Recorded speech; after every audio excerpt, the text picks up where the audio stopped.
The thing that inspired the Dagger project we're doing with 2LAM is the fact that we wanted to do a combat dagger, but we also wanted to show something that kind of exemplified the lineage of what the dagger is all about. There's been a version of that knife carried by soldiers all throughout history. You know, the Rangers of World War II to the OSS, through the Special Service Force, the Special Forces, and now.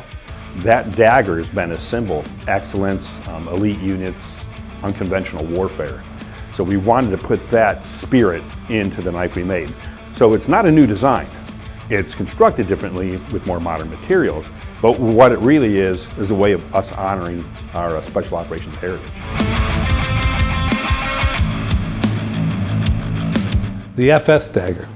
We've done daggers in the past, and the Fairburn Stakes is just one of the iconic daggers of special operations, whether it's British, European, or American special ops. It's an iconic symbol, so that's why we did it. So we've done quite a few collaborations with Ronin. 2LAM was one of our fellow company mates in C11 in Okinawa. He was a young assaulter type downstairs.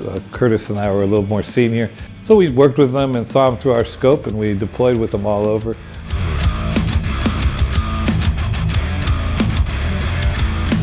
So within, the Special Forces regiment, within each group, there is a crisis response force. And yeah, each active group has one. It's regionally oriented, geographically located to respond quickly to a crisis in that area. So we were in Okinawa, Japan in C11. That was ours. And they're still there, still doing the job. So it was a fun time. You know, for me, it was a time in my life. So once or twice a month, we were doing either a halo jump or flying into Indonesia, Malaysia, Thailand, the Philippines to do a live fire hit, which is what I loved. So you guys as assaulters, us as snipers, I miss it. It was a great time.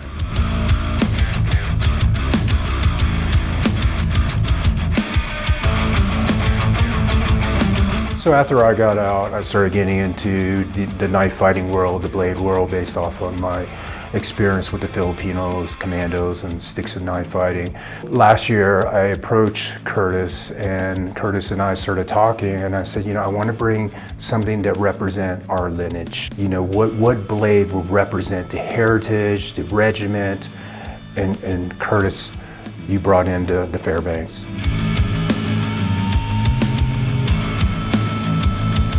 So a Fairbairn Sykes type dagger with improvements, because every guy will know what it is when he sees it, and then maybe we can honor our friends in background. And if you look at a lot of the Special Forces insignias, the logos for the regiment, it always has the Fairbanks dagger, and it's always pointing up, meaning unconventional warfare.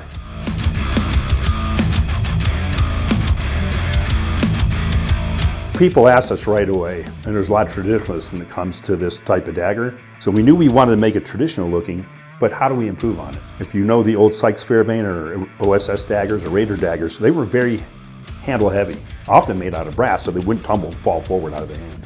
So we kept that. We did make it a 1/4 inch thick, and then we hollow ground it to try to get close to the original weight. We double deep cryogenically heat treat and temper these. So they go into liquid nitrogen, very, very cold temperatures. It allows us to make this great blade. Normally a sharp point like that isn't always the best on a knife. They tend to break and chip, but with our cryogenic heat treat and temper, we get to keep that tip, and it's very robust and very durable.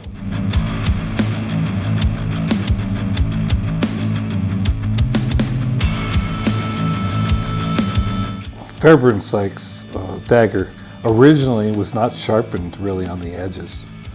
We sharpen our version because we made ours a little thicker. So ours can slice and thrust and stab. So when he designed this dagger, he wanted to design it towards like a martial art kind of boxing style. He wanted to be able to pinch towards the guard and wrap, and it gives you more of a thrust type of application. The length of the blade had to be this length to be able to access the major organs. What I love about this blade is that it brought in tradition of the regiment, and then now in the modern era, I would use this blade still. If I was on active duty, I would put this thing on my kit. It's a huge honor being able to collaborate with my brothers at Spartan Blades to release this dagger. One of the nicest things that comes from every knife we do, and especially doing one with our former teammate too, is we get to improve upon history and make something that's going to work with the modern warrior and the collector as well. But this is a knife, when you pick it up, it needs to, you want to use it. It definitely wants to be used.